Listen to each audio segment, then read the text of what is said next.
Hello दोस्तों, इस video में आपका स्वागत है। इस वीडियो में हम लोग पढ़ेंगे भूमंडलीकृत विश्व का बनना। ठीक है, यानी इसमें हम चैप्टर नहीं पढ़ेंगे, चैप्टर का जो बॉक्स में रहता है जो इम्पोर्टेंट उसको पढ़ेंगे। ठीक है, चलिए शुरुआत करते हैं। देख रहे फोटो देख रहे होंगे आप। ठीक है, तो देखिए क्या बोल रहा है ये। एक स्मृति शिला पर पानी के जहाज के चित्र जो गोवा है, गोवा में है। ठीक है, गोवा संग्रहालय में है। 10वीं सदी, कौन सदी है? 10वीं सदी।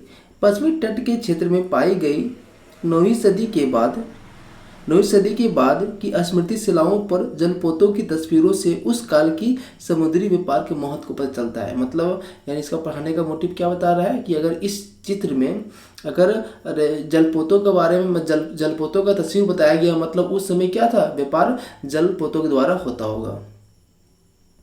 देखिए ये बताया गया है चीन की गुफा। ठीक है, क्या बोल रहा है, चीन का एक गुफा पेंटिंग दर्शाया गया है। सिल्क मार्ग 8वीं सदी, गुफा 2017, मोगाओ गाटोज। ठीक है, यानी बताया गया है। देखिए कि आपको पता होगा कि जो चाइना में क्या था, सिल्क मार्ग था जो एशिया को यूरोप से जोड़ता था। इसी मार्ग के द्वारा भारत में व्यापार होता था और इसी मार्ग के द्वारा यूरोप भी भारत में अपने धर्म का प्रचार किए। ठीक है, और भारत से भी बौद्ध धर्म अनेक देशों में गया अपना धर्म प्रचार करने के लिए। देखिए एक फोटो दिखाया गया है, व्यापारी वर्ग का है। वेनिस एवं पूर्वी, देखिए क्या बोला गया, वेनिस एवं पूर्वी विश्व में पाए व्यापारी चीज़ों की अदला बदली करते हुए Marco Polo, book of Marvels. ठीक है, यानी 15वीं सदी में। देखिए उस समय क्या था, बार्टर सिस्टम था, यानी गुड्स के बदले गुड्स को अदला बदली किया जाता था। ठीक है, आज के टाइम क्या मनी आ गया है। देखिए एक चित्र दिखाया गया है। अब चित्र से देख रहे होंगे किस प्रकार से आर्थिक कठिनाई यानी भुखमरी दिखाया गया है। ठीक है, तो बोला गया है कि आयरलैंड में क्या हुआ, आयरलैंड में आलू का अकाल पड़ा। ठीक है, कब हुआ, लगभग बोल रहा है कि आयरलैंड में आलू का अकाल पड़ा गया है। ठीक है, 1849 का चित्र है। फसल कट जाने के बाद बचे कुछ आलूओं की उम्मीद में खेत की मिट्टी खोदते बच्चे। 1845 से 1849 के बीच बड़े भयानक आयरिश आलू अकाल के दौरान आयरलैंड की लगभग कितना बोला गया, देखिए ये हो गया 3-2-6, यानी 10 लाख लोग भुखमरी के कारण मारे गए और इससे दोगुने लोग काम की तलाश में घर बार छोड़कर दूसरे इलाके गए। यानी देखिए आलू इतना इंपॉर्टेंस था कि जब आलू का शॉर्टेज हुआ आयरलैंड में तो आलू का अकाल पड़ गया और लगभग 10 लाख लोग क्या हुआ, भूख के कारण मर गए। ठीक है, देखिए बताया गया है, बहुत इंपॉर्टेंस भी है। जैविक युद्ध, न्यू इंग्लैंड स्थित मैसाचुसेट्स बे कॉलोनी की पहले गवर्नर जॉन बिन थार्प ने मई 1634 में लिखा था कि छोटी चेचक उपनिवेशकारों के ईश्वर का एक वरदान है। देशी जनता छोटी चेचक के कारण लगभग पूरी खत्म हो चुकी है। इस तरह परमेश्वर ने हमारी मिल्कियत पर हमें मालिकाना दे दिया। मतलब जैविक युद्ध मतलब होता है ना कि अगर आप किसी से युद्ध करते हैं, ठीक है, तो क्या होता है, उसके पास भी हथियार है तो आप उससे हार भी सकते हैं, जीत भी सकते हैं। ठीक है, लेकिन जैविक युद्ध क्या होता है कि अगर कोई वायरस के द्वारा अगर किसी भी देश में बीमारी फैला दीजिएगा तो क्या होगा, वहाँ के व्यक्ति इस वायरस से लड़ नहीं पाएगा और कमजोर हो जाएगा, फिर हम आक्रमण करेंगे, फिर उस देश को अपना गुलाम बना सकते हैं। देखिए क्या बताया गया, असंतुष्ट मतलब क्या होता है, जो स्थापित विश्वासों तरीकों को नहीं मानता है। ठीक है, जो किसी भी पुरानी ट्रेडिशन कल्चर को नहीं मानता है। देखिए फोटो दिखाया गया है। ठीक है, बोल रहा है कि गुलामों को खरीद और फरोख्त है ना। New Orleans illustrated London news 1851। एक खरीदार नीलामी के कतार में खड़े होकर गौर से देख रहा है। इस चित्र में 4 औरतें और लंबी टोपियों पहने 7 पुरुष के साथ 2 बच्चे भी बिकने के लिए खड़े हैं। अच्छी कीमत पाने के गुलामों को अक्सर बढ़िया कपड़े पहनकर बाजार में लाया जाता था। मतलब उस समय क्या था, गुलामी सिस्टम था, यानी लोगों को खरीदा बेचा जाता था। ठीक है, तो जो ज़्यादा सुंदर दिखेगा उसको ज़्यादा पैसा मिलता था। देखिए एक फोटो दिखा रहा होगा आपको। ठीक है, तो ये क्या बता रहा है, अमेरिका को रवाना होते अप्रवासी से लदे जहाज चित्र। ठीक है, यानी अमेरिका से क्या हो रहा है, रवाना हो रहा है। ठीक है, अप्रवासी जो काम करने गए होंगे। देखिए फोटो दिख रहा हो, जहाज पर चढ़ने का इंतजार करते आयरिश अप्रवासियों का चित्र, माइकल फिट्जराल्ड 1874 में। ठीक है, देखिए बोल रहा है 2 यहाँ बताया गया है, ये फोटो देख लीजिए। ठीक है, तो बोल रहा है दी स्मिथफील्ड क्लब पशु बाजार 1851 में। मेलों में किसान अपने पालतू जानवरों लाते थे, वहाँ खरीद फरोख्त की जाती थी। स्पिनफील्ड में लंदन का सबसे पुराना पशु बाजार है। 19वीं सदी के मध्य स्पिनफील्ड के पास एक विशाल मुर्गी और मांस बाजार खोला गया, जहां से देश के सभी बड़े मांस आपूर्ति केंद्रों की रेलवे लाइन जाती थी। देखिए, स्मिथफील्ड मतलब क्या होता है कि एक जगह था जहां जानवरों को खरीदा और बेचा जाता था, ठीक है, जो कहाँ था, लंदन का सबसे बड़ा एक तरह से बाजार था।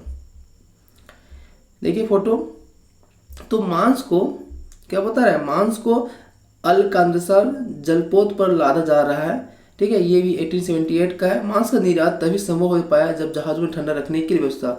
तो इसमें रोल ऑफ टेक्नोलॉजी बताया गया कि अगर मान लीजिए कि अगर हमारे पास रेफ्रिजरेटर नहीं है, यानी फ्रिज नहीं है, ठीक है, आज के डेट में फ्रिज बोलते हैं, पहले ठंडा करने वाला कुआं होता था, ठीक है। तो उस समय क्या था, जानवरों को जिंदा ले जाया जाता था, जिस कारण लगभग 30 दिन का यात्रा में बहुत जानवर कमजोर और मर जाते थे, ठीक है। लेकिन अब टेक्नोलॉजी आने के कारण क्या हुआ, अब हम जो भी जानवर काट को ले जाएंगे, जिससे जो वेस्ट मटेरियल को बाहर फेंक देंगे, और जितना अगर हम 400 केजी मीट ले जा रहे हैं, ठीक है, 400 केजी क्या उस देश में पहुंच जाएगा, ठीक है, जिससे मेरा कोई बर्बाद नहीं होगा, तो मीट सस्ता बिकेगा और आम आदमी इसको खरीद बेच सकता है, खरीद भी पा सकता है। देखिए ये लगभग 1 मिनट, थोड़ा सा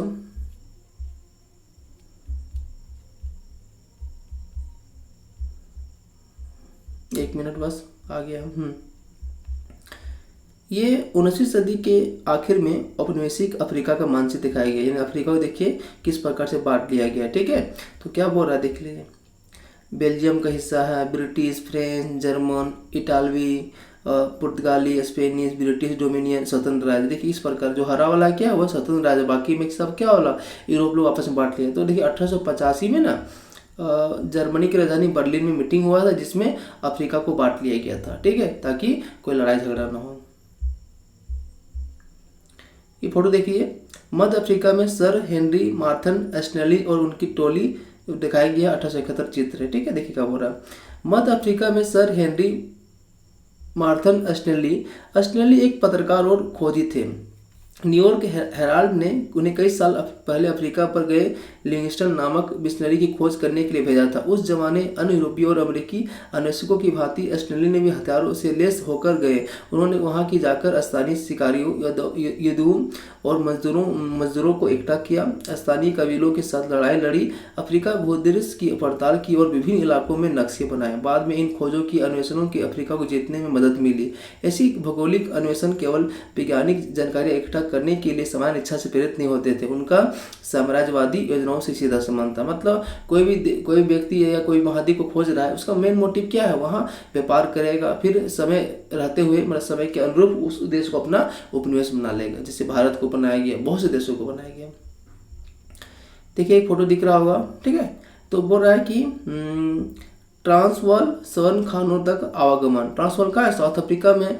तो बिल्ज नदी को पार करना ट्रांसवाल के सोना खदानों तक पहुंचने का सबसे छोटा और आसान रास्ता था, ठीक है। तो बोल रहा सोने की खोज के बाद बीमारियों और मौत की आशंका और रास्ते की कठिनाई के बावजूद यूरोप में लोग उस इलाके में ही दौड़ पड़े थे। 1890 के दशक तक आते आते दुनिया भर के सोना उत्पादन में अफ्रीका का हिस्सा 20% से ऊपर उठ चुका था, ठीक है। अफ्रीका में बहुत सारा संसाधन था, लेकिन यूरोप वासियों ने उसका शोषण किया। एक फोटो दिखाया गया है, तो ट्रांसवाल स्वर्ण खदानों में खुदाई करते मजदूर 1875 का चित्र है। देखिए ये बोल रहा है त्रिनाद के एक कोको बागान में काम करते भारतीय गिरमिटिया मजदूर बता चुके हैं आपको, जो भारत से अनेक देशों में काम करने जाते थे एक एग्रीमेंट की तरह, उन्हीं को गिरमिटिया मजदूर कहा जाता है। देखिए तो ये शिनाख्त के लिए गिरमिटिया मजदूरों की चित्र, नाम तो नहीं, उसके लिए नंबर दिया जाता था। तो मालिक के लिए इन मजदूरों का नाम नहीं बल्कि उनकी संख्या का महत्व था, ठीक है। देख लीजिए संख्या, तो हम देख रहे होंगे, ठीक है। इससे क्या होता, व्यक्ति का पहचान था, नाम नहीं, उसका संख्या। एक अनुबंधित श्रमिक गिरमिटिया मजदूर का अनुबंध फॉर्म देखिए इस प्रकार का रहता था, ठीक है, जो अच्छा आपको दिख नहीं रहा होगा, लेकिन देख लीजिए इसी प्रकार होता था। क्या बोल रहा है, एक गिरमिटिया मजदूर की आप बीती कहानी बता रहा, चलिए सुनते हैं। राम नारायण तिवारी भारत में गिरमिटिया मजदूर थे, जिन्होंने 20वीं सदी की शुरुआत में डेमरारा में 10 साल काम किया। उनके स्मरणों का एक अंश है, तमाम कोशिशों के बावजूद मैं उन कामों को ठीक से नहीं कर पाया जो मुझे सौंपे गए थे। कुछ ही दिनों में भीतर मेरे हाथ सब जगह छिल गए। मैं हफ्ते भर काम नहीं कर पाया, जिसके लिए मुझे सज़ा दी गई। 14 डे मतलब 14 दिन जेल में काटने पड़े। नए आप्रवासियों के काम बहुत भारी पड़ता था, वे दिन भर अपना काम पूरा नहीं कर पाते थे। अगर काम संतोषजनक ढंग से पूरा नहीं हुआ तो तनख्वाह काट ली जाती थी, इसलिए बहुत सारे लोगों ने उनका पूरा वेतन नहीं मिल पाता था। उन्हें तरह तरह की सजा दी जाती थी। दरअसल मजदूरों को अपने अनुबंध की अवधि भारी मुश्किलों से बितानी पड़ती थी। देखिए कहानी बता रहा है किस प्रकार शोषण किया जा रहा है, समय अनुरूप खाना नहीं मिलता होगा, वेतन नहीं मिलता था, और गलत काम कर मतलब अगर काम नहीं करने पर जेल में डाल दिया जाता था। देखिए फोटो दिखाया गया ईस्ट इंडिया कंपनी है ना, लंदन में ईस्ट इंडिया कंपनी की दुनिया भर में चलाने वाले कायरो केंद्र यहीं से चलता था, ठीक है, जो कहाँ लंदन में है। फोटो देखिए क्या बता रहा है, सूरत यानी गुजरात में सूरत और उसके साथ बहने वाली नदी का दूर से दिखने वाला दृश्य। तो बोल रहा है 17वीं सदी के दौरान 18वीं सदी के शुरुआत सालों में सूरत पश्चिमी भारत से होने वाले समुद्री व्यापार का मुख्य केंद्र था, ठीक है। सूरत कहाँ है? गुजरात में, सामने समुद्र तो व्यापार का मुख्य एक केंद्र था। देखिए ये दिखाई है आपका, ठीक है, ये अपना प्यारा भारत है, इधर देख लीजिए।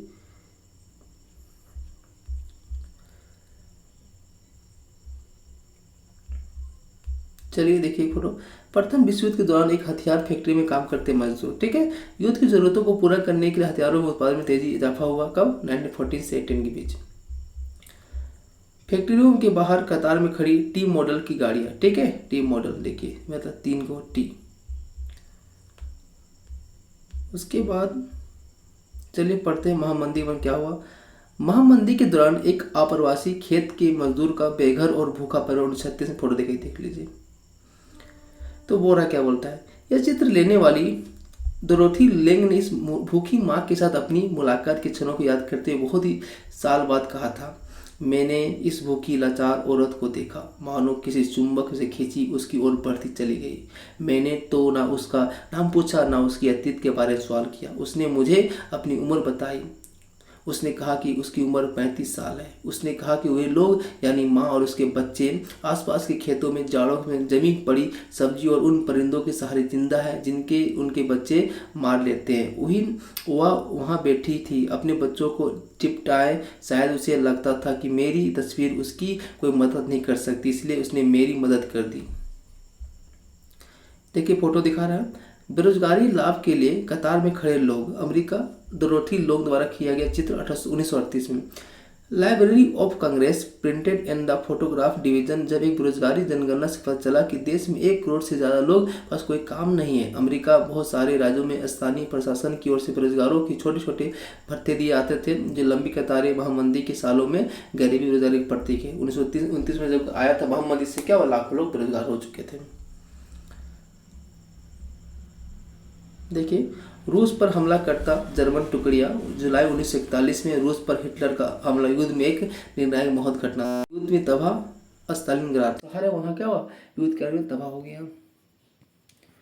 ब्रिटेन वुड्स अमेरिका स्थित माउंट वाशिंगटन होटल, यह वह स्थान है जहाँ ब्रिटेन वुड्स का ऐतिहासिक सम्मेलन आयोजित किया गया था। कहाँ? अमेरिका का जगह है एक होटल, अमेरिका स्थित माउंट वाशिंगटन, ठीक है, ब्रिटेन वुड्स। वीटो क्या था? एक निषेधाधिकार था। इस अधिकार के सहारे एक ही सदस्य की असहमति किसी भी प्रस्ताव को खारिज करने का अधिकार था। वीटो मेनली 5 देशों यानी जो यूनाइटेड नेशन मेंबर है 5 देशों के पास यह अधिकार था। अब बोल रहा है, चलिए पढ़ते हैं। एक साथ बहुत सारे देशों में व्यवसाय करने वाली कंपनियों को बहुराष्ट्रीय निगम यानी मल्टीनेशनल कॉरपोरेशन एमएनसी कहा जाता है। ये बहुराष्ट्रीय कंपनी कहा जाता है। शुरुआती बहुराष्ट्रीय कंपनी की स्थापना 1920 के दशक में की गई। 50 और 60 के दशक में जब अमेरिका व्यवसाय दुनिया भर में फैलते जा रहे थे तो पश्चिमी यूरोप और जापान विश्व युद्ध के प्रभाव से बाहर निकलते हुए शक्तिशाली औद्योगिक राष्ट्र बनने की ओर अग्रसर थे। उस समय ऐसी बहुत सारी नई कंपनियां सामने आई। बहुराष्ट्रीय कंपनी का विश्वव्यापी प्रसार 50 और 60 के दशक में विशेषता था। इसके पीछे आंशिक रूप से इस बात का हाथ था कि ज्यादातर सरकार बाहर से आने वाली चीजों पर भारी आयात शुल्क वसूल करती है, जिसके कारण बड़ी कंपनियां अपने संयंत्र उन्हीं देशों में लगाने पड़ते थे जहां अपने उत्पाद बेचना चाहती थी। उन्हें घरेलू उत्पाद के रूप में काम करना पड़ता था। देखिए क्या बोल, आयात शुल्क टेरिफ, किसी देश से आने वाली चीज़ों पर वसूल किया जाने वाला शुल्क या कर या शुल्क उस जगह लिया जाता था जहां वह चीज़ देश में आती है, यानी सीमा पर, बंदरगाह पर, हवाई अड्डे पर, ठीक है।